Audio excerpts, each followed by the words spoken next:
Welcome to Chaturvedi classes. पिछले videos में हम ट्रिग्नोमेट्री का रिवीजन कर रहे थे क्लास 11th का। आज हम उसके आगे ही कंटिन्यू करेंगे। पिछले वीडियो में मैंने आपको एक्सरसाइज 3.3 के क्वेश्चन नंबर 11 से लेके 25 तक के जितने भी फॉर्मूलेज आपको यूज़ होने हैं, क्या कंसेप्ट इस्तेमाल होना है, वो मैंने आपको बता दिया था। आज हम एक्सरसाइज 3.4 के क्या कंसेप्ट उसमें यूज़ होने हैं वो हम उसके बारे में यहाँ पर बात करेंगे। तो सबसे पहले मैं आपको बताऊंगी जीरोस के बारे में। तो जीरोस क्या होते हैं हमारे पास जो साइन कॉस या टेन होता है वो कुछ ऐसे पॉइंट्स पर थीटा जो होता है वो क्या हो जाता है, जीरो हो जाता है। तो वो आज सबसे पहले हम जीरोस देखेंगे कि हमारे जो एंगल्स होते हैं वो कहाँ कहाँ पर जीरो हो जाते हैं। क्योंकि सिंपल आपने ट्रिग्नोमेट्रिक रेशियोज की टेबल में देखा था कि जो आपका साइन होता था वो साइन जो होता था वो आपका जीरो पे जीरो होता था, 0 डिग्री पर जीरो होता था। फिर इसके बाद आपने देखा था कि जो साइन आपका होता है वो आपका पाई पर जीरो हो जाता है। फिर इसके बाद इसी तरीके से ये आगे भी कंटिन्यू करता है, मतलब पाई के बाद ये 2 पाई पे जीरो होता है, फिर इसके बाद ये 3 पाई पे जीरो होता है। तो साइन इन सारी जगहों पर क्या होता जाता है, जीरो होता जाता है। तो इसीलिए हम यहाँ पर लिख देते हैं क्योंकि हम यहाँ पे कैसे चल रहे हैं, 0 पाई 2 पाई 3 पाई 4 पाई 5 पाई इस तरीके से चल रहा है साइन का। तो इसीलिए हम लिख देते हैं कि जितने भी थीटा हमारे एन पाई टाइप के होंगे, एन पाई मतलब यहाँ पे आपने 1 रखा है, 2 रखा है, 3 4, जहाँ पे आपका एन कहाँ से आ रहा है, इंटीजर से आ रहा है, मतलब नेगेटिव भी हो सकते हैं, माइनस पाई भी हो सकता है, -2 पाई भी हो सकता है। अगर आपकी इस तरीके से कोई भी थीटा बनता है तो इस कंडीशन में आपका जो साइन होगा वो क्या हो जाएगा, जीरो हो जाएगा। सेकेंड हमने देखा है कॉस थीटा के बारे में कि कॉस थीटा कहाँ कहाँ पर जीरो होता है। तो आपने कॉस के बारे में देखा है कि कॉस जो होता है वो सबसे पहले आपका 90 डिग्री पर जीरो होता है। फिर इसके बाद आप आगे जैसे कंटिन्यू करते हैं, फिर इसके बाद ये 270 पर जीरो हो जाता है ना, मतलब कि π/2 पे जीरो होता है। फिर इसके बाद ये 3π/2 पे जीरो होता है। इस तरीके से ये π/2 वाले टर्म्स पे जीरो होता जाता है। और जो ऊपर टर्म आती है 1 3 5 7 इस तरीके से, मतलब ऑड टर्म आती है। और जब ऑड टर्म को अपन नॉर्मली जनरल फॉर्म में लिखना होता है तो हम कैसे लिखते हैं, इवन टर्म को लिखते हैं 2n और ऑड टर्म को लिखते हैं 2n+1। तो 2n+1 π/2 अगर मैं लिख दूं कि ऑड टर्म विथ π/2, क्योंकि सारे में जितने भी आएंगे आपके कॉस जो जीरो आएगा वो इस तरीके के टर्म में आएगा जिसमें π/2 होगा विथ अ ऑड नंबर। तो ऑड नंबर विथ π/2 अगर कहीं पर भी थीटा होता है तो हमारा कॉस क्या रहेगा, जीरो। इसीलिए theta is equal to 2n+1 π/2 where n belongs to integer. इसी तरीके से जो टेन थीटा होता है, टेन थीटा हमारा सिमिलर कॉस की तरह साइन की तरह रहता है, सॉरी। तो इसीलिए यहाँ पर थीटा जो होता है वो सारे एन पाई पर टेन थीटा जो रहेगा वो हमारा जीरो रहेगा। तो ये आपने देखा कि जीरो साइन थीटा कहाँ कहाँ पर जीरो हो सकता है, एन पाई वाले सारे टर्म्स पे। कॉस थीटा जीरो हो सकता है 2n+1 π/2 वाली टर्म्स पे, और tan theta same as sine theta n pi वाली टर्म्स पे। इसके बाद आता है आपके पास कि कहाँ कहाँ पर नॉन जीरो। अब जीरोस तो देख लिए, नॉन जीरोस कहाँ कहाँ पर हो सकते हैं। तो सबसे पहले हमने देखा कि नॉन जीरो मतलब sine theta is equal to some angle, zero नहीं हो रहा ना, टू सम एंगल। तो इसको आप ऐसे देखिए कि आपके पास है sine theta is equal to sine alpha. यहाँ पे जब आप फॉर्मूला लगाएंगे तो आप इसको ऐसे लिख सकते हैं, sine theta minus sine alpha is equal to zero. तो यहाँ पे आपको पता है जो फॉर्मूला होता है आपके पास, साइन ए माइनस साइन बी या साइन सी माइनस साइन डी का जो फॉर्मूला मैंने आपको बताया था, वो फॉर्मूला आपके पास क्या था, वो था आपके पास 2 cos c minus d/2 sine c plus d/2 c minus d/2। तो यहाँ से आप इस फॉर्मूले को अगर इस कंडीशन में पुट करेंगे तो ये बनेगा आपका sine theta minus sine alpha is equals to 2 cos theta plus alpha by 2 sine theta minus alpha by 2। ये यहाँ पर क्या है, इक्वल्स टू जीरो है, तो ये भी क्या होगा हमारा, इक्वल्स टू जीरो हो जाएगा। तो ये हो जाएगा 2 cos theta plus alpha by 2 sine theta minus alpha by 2 is equals to zero. तो यहाँ से हमने देखा कि हमको पता है कि अगर मैं लिखूँ 2xy is equals to zero, इसका मतलब है क्या, x की वैल्यू या तो जीरो है या फिर y की वैल्यू जीरो है, तभी इन दोनों का मल्टीप्लाई विथ 2 क्या आ रहा है, 0 आ रहा है, इन दोनों में से कोई एक 0 होगा। तो इस कंडीशन में भी हम देख सकते हैं कि या तो हमारा cos theta plus alpha by 2 हमारा 0 है, या फिर हमारा sine theta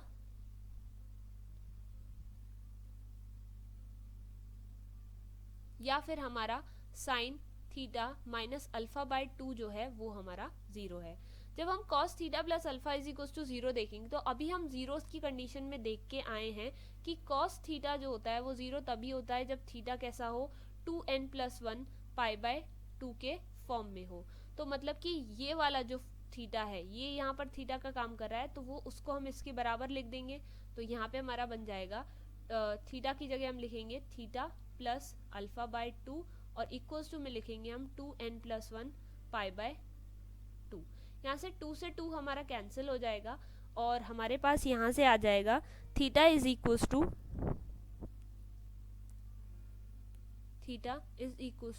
2n plus 1 pi और माइनस अल्फा। जब आप साइन थीटा की बात करोगे तो यहाँ पे आपको पता है कि जो साइन थीटा होता है वो 0 तब होता है जब थीटा आपके पास कैसा हो, n पाई के फॉर्म में। तो यहाँ पे थीटा क्या बन रहा है आपका, थीटा माइनस अल्फा बाय 2। तो थीटा माइनस अल्फा बाय 2 की जगह ये रखा और n पाई की जगह 0 की जगह n पाई। तो यहाँ से आपका बनेगा थीटा की value theta is equal to 2n pi plus alpha. अब आप एक बार थीटा इसको देखो और एक बार थीटा इसको देखो। सिंपली आप ये चीज देख सकते हो कि एक जगह पर आपके पास यहाँ पे ऑड नंबर्स आ रहे हैं, ये आपके पास ऑड नंबर्स हैं 2n प्लस 1 माइनस अल्फा, और यहाँ पे आपके पास इवन नंबर हैं। तो अगर आप दोनों को जोड़ दोगे, दोनों को साथ में अगर लिख दोगे तो आपके पास क्या बन जाएगा, सारे नंबर्स बन जाएंगे। तो इसीलिए जब हम लिखेंगे तो नॉर्मल हम n पाई लिख सकते हैं। क्यों लिख सकते हैं, n पाई का मतलब है सारे number, it contains all the even numbers and it contain all the odd number also. तो 2n प्लस 1 और 2n सारे आपके नंबर्स n पाई में आ जाएंगे। इसके बाद जब आप इसकी बात करोगे, क्योंकि आपको 2 थीटा नहीं चाहिए, आपको 1 थीटा चाहिए, तो यहाँ पे आ रहा है आपका माइनस, यहाँ आ रहा है आपका प्लस।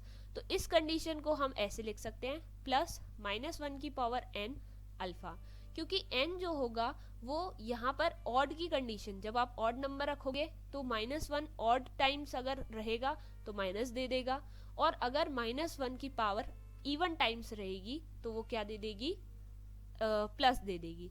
तो आपका ये कंडीशन बन जाएगी इन द इवन नंबर और ये कंडीशन बन जाएगी in the odd number with alpha. तो यहाँ से हमारा theta is equal to n pi plus -1 की पावर अल्फा, ये आपका फॉर्मूला आ जाएगा। कब, when theta sine theta is equal to sine alpha, means जब हमारे साइन जीरोस नॉन जीरोस होते हैं। सिंपल। इसके बाद जब हम cos थीटा की बात करेंगे तो cos थीटा के लिए भी हम यही करेंगे, सेम हमने ऐसे ही फॉर्मूला लगाना है। क्या है हमारे पास है cos theta is equal to cos alpha. यहाँ से हमने फॉर्मूला लगाया cos theta minus cos alpha is equal to 0। यहाँ से हमारे पास cos theta minus cos alpha का जब हम फॉर्मूला लगाएंगे तो आपको इसका c माइनस डी का फॉर्मूला पता है कि आपके पास इसका c माइनस डी का फॉर्मूला क्या होता है, cos c minus cos d is equals to -2 sine c plus d by 2 sine c minus d by 2। तो यहाँ से आपके पास इस जगह पर आप लिख सकते हैं cos theta minus cos alpha की जगह पर आप लिख सकते हैं यहाँ पे -2 sine theta plus alpha by 2 sine theta minus alpha by 2। तो ये जो था ये आपके पास 0 के इक्वल था, इसीलिए ये वाला भी आप 0 के इक्वल रख लेंगे। तो यहाँ से आ जाएगा आपका -2 sine x theta plus alpha by 2 sine theta minus alpha by 2 is equals to 0। वही सेम कंडीशन, या तो आपका ये 0 होगा या आपका ये 0 होगा। दोनों जगह साइन है तो हम इसको दो पार्ट में लिख लेंगे, sine theta plus alpha by 2, या तो ये 0 होगा आपका, या फिर आपका sine theta minus alpha by 2 is equal to 0 होगा। तो sine theta is equal to 0 कब होता है आपका, जब थीटा इज इक्वल टू क्या हो, n पाई के बराबर हो। और यहाँ पे आप इस चीज़ को कैसे लिखेंगे, अगर ये प्रॉपर्टी आप यहाँ लगा रहे हैं तो थीटा आपका क्या बन रहा है, थीटा प्लस अल्फा बाय 2 बन रहा है और इक्वल्स टू में n पाई। तो यहाँ से आ जाएगा आपका theta is equals to 2n pi minus alpha. यहाँ से ये थीटा बना और जब आप यहाँ पर करेंगे तो ये हो जाएगा आपका theta minus alpha by 2 is equal to n pi theta की जगह, और ये हो जाएगा आपका theta is equal to 2 n pi plus alpha. तो आप देखिए एक बार थीटा में प्लस अल्फा आ रहा है, एक बार थीटा में माइनस अल्फा, तो इन दोनों का कंबाइन करके जब आप थीटा बनाएंगे तो बनेगा आपका 2 n pi plus minus alpha. तो इसीलिए हम जब cos theta is equal to cos alpha की बात करते हैं या non zero of cos theta की बात करते हैं तो हम फॉर्मूला लिखते हैं क्या, 2n plus 1 2n pi plus minus alpha. इसके बाद आता है आपके पास टेन थीटा का फॉर्मूला। तो जब टेन थीटा का फॉर्मूला आपको बनाना होगा तो टेन थीटा का फॉर्मूला आप सिंपली कॉस से बना साइन और कॉस से बना सकते हैं। कैसे, आपके पास दिया है टेन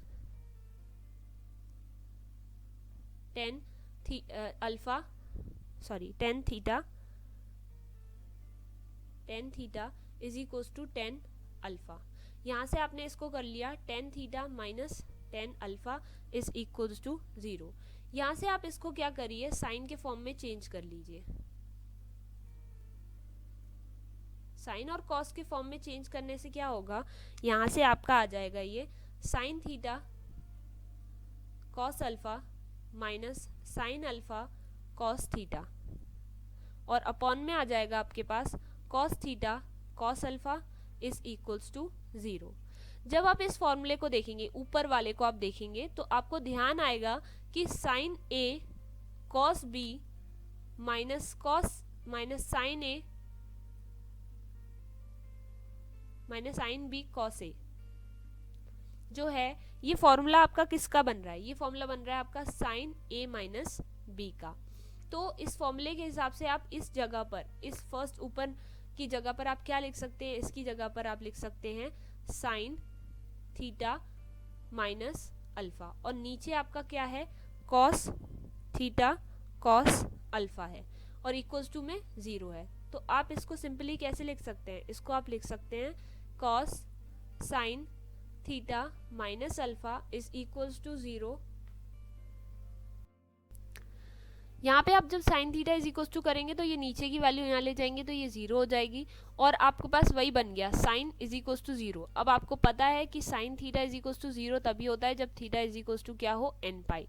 अब यहाँ पे जो आपका थीटा है वो क्या बन रहा है आपका theta minus alpha is equal to, theta की जगह ये रखेंगे और इक्वल्स टू में एन पाई, तो यहाँ से थीटा आपका बन गया एन पाई प्लस अल्फा। तो यहाँ से थीटा आपके पास क्या आ जाता है, एन पाई प्लस अल्फा आ जाता है। तो टेन थीटा के बारे में जब हम बात करेंगे तो टेन थीटा में हम यही लिखते हैं theta is equals to 2 n pi plus minus alpha, सिर्फ प्लस अल्फा नॉट माइनस, ये गलत लिखा है, यहाँ पे सिर्फ प्लस अल्फा आएगा, ठीक है, क्योंकि एक ही वैल्यू निकलती है, दो वैल्यूज हमारी थीटा की नहीं निकलती हैं। अब ये जो सिंपल आपने जीरोस नॉन जीरोस पढ़ लिए हैं, तो इसके बाद आपको प्रिंसिपल एंड जनरल सोल्यूशन का जो कंसेप्ट है वो आपको सिंपली समझ में आ जाएगा। जब आप एक्सरसाइज 3.4 में आएंगे तो वहां पर आपके पास ये प्रिंसिपल एंड जनरल सोल्यूशन का जो कंसेप्ट है, जीरोस एंड नॉन जीरोस का कंसेप्ट है, वो आपको वहां पर यूज आएगा। तो आपको कैसे प्रिंसिपल और जनरल सोल्यूशन निकालना है वो मैं आपको बता रही हूँ। जैसे फॉर एग्जाम्पल मैं ले लेती हूँ, जैसे कि आपके पास है 10x इज इक्वल टू √3 है, तो सबसे पहले हमको निकालना होता है इसका जनरल सोल्यूशन। ध्यान रखिएगा, सबसे पहले आप निकालते हैं इसका जनरल सोल्यूशन। जनरल सोल्यूशन कैसे निकाला जाएगा कि आपने यहाँ पे लिखा 10x और इधर है √3, तो √3 को आप 10 के फॉर्म में लिखेंगे तो ये 10 π/3 पर आ जाता है। तो यहाँ से आपके पास ये बनेगा 10x इज इक्वल टू, आपने देखा यहाँ पे ये 10 theta is equal to 10 alpha के फॉर्म में बन रहा है, और इस कंडीशन में हमारा जो थीटा था वो क्या आता था, एन पाई प्लस अल्फा, ये आता था। तो इस चीज को आप जब यहाँ यूज करेंगे तो थीटा की जगह पर होगा आपका x और अल्फा की जगह पर होगा आपका π/3। तो यहाँ से आपका बन जाएगा थीटा इज इक्वल टू या x is equal to n pi plus π/3। ये जो फॉर्मूला आप निकालते हैं, ये जो आप x की value from the non zeros concept आप निकालते हैं, this is called the general solution. ये आपका कहलाता है जनरल सोल्यूशन।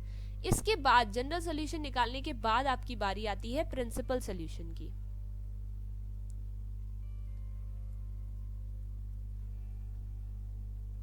प्रिंसिपल सोल्यूशन के कंसेप्ट में हम क्या करते हैं, हम प्रिंसिपल सोल्यूशन का आप ध्यान रखो, मेन चीज प्रिंसिपल सोल्यूशन की ये है कि यहाँ पे तो आपके सारे एंगल्स आते हैं, आप कोई भी एंगल रखो, लेकिन प्रिंसिपल सोल्यूशन हमेशा 0 डिग्री से लेके 360 डिग्री के बीच में ही रहता है, ना 0 डिग्री के इधर नेगेटिव पार्ट में जाएगा और ना ही 360 के उधर आगे जाएगा। 0 से 360 के बीच में जितनी भी x की वैल्यूज आती हैं that is called the principal solution. मतलब कि आप n की जगह पर 1 रखेंगे तो x की क्या वैल्यू आएगी आपके पास, वो आएगी आपके पास प्लस पाई बाय 3। 0 रखिए, 0 की जगह पर पाई बाय 3 आएगा। फिर n is equals to 1 put करेंगे, जब 1 पुट करेंगे तो आपके पास x इज इक्वल्स टू आएगा pi plus pi by 3 that is 4 pi by 3। और 4 पाई बाय 3 को जब आप 4 इंटू 180 बाय 3 करेंगे तो ये आएगा आपका 240 डिग्री। फिर इसके बाद जब आप n is equals to 2 put करेंगे तो n is equals to 2 put करने पर ये क्या हो जाएगा, x is equals to 2 pi plus pi by 3, तो ये हो जाएगा आपका 6 pi plus pi by 3 that is 7 pi by 3। जब आप 7 पाई बाय 3 को मल्टीप्लाई करके ये करेंगे, ये हो जाएगा 60, ये हो जाएगा 420। ये जो 420 डिग्री है ये आपका 360 से काफ़ी ज़्यादा आ रहा है, इसीलिए हम इस वैल्यू को, इस n की वैल्यू एट 2 पर x की वैल्यू को कंसिडर नहीं करेंगे। हम सिर्फ n इज इक्वल्स टू 0 और n इज इक्वल्स टू 1 पे जो हमारी x की वैल्यूज आई हैं उनको ही इन द प्रिंसिपल सोल्यूशन लेंगे। इसीलिए यहाँ से जब आप प्रिंसिपल सोल्यूशन लिखेंगे, तो उसमें x is equals to pi by 3 and अगला 4 पाई बाय 3 ही लिख सकते हैं। तो ये चीज़ आपकी जनरल और प्रिंसिपल में ये फ़र्क होता है, general is for the all, principal is for the 0 to 360 degree. इस तरीके से आप एक्सरसाइज 3.4 के पहले के क्वेश्चन जो हैं वो मैंने आपको ऊपर आइडेंटिटी बताई हैं, जो कंसेप्ट बताया उससे करेंगे, जीरोस का कंसेप्ट लगेगा उसमें, और नॉन जीरोस का कंसेप्ट कैसे लगेगा वो भी मैंने आपको बता दिया। General solution and principal solution कैसे करना है वो भी मैंने आपको यहाँ पर बता दिया। तो इससे आपकी एक्सरसाइज 3.4 जो है वो इजीली यहाँ पर सॉल्व हो जाएगी। बाकी मिसलेनियस में आपके उसी तरीके के क्वेश्चन है जैसे आपकी एक्सरसाइज में है। फिर भी अगर आपको कहीं पर भी डाउट लगता है या आपको ऐसा लगता है मुझे किसी से पूछना चाहिए, तो आप वीडियो के एंड में व्हाट्सएप नंबर है, उस पर अपना डाउट, अपने क्वेश्चंस भेज सकते हैं। बाकी प्रैक्टिस करते रहिए क्वेश्चन। Thank you.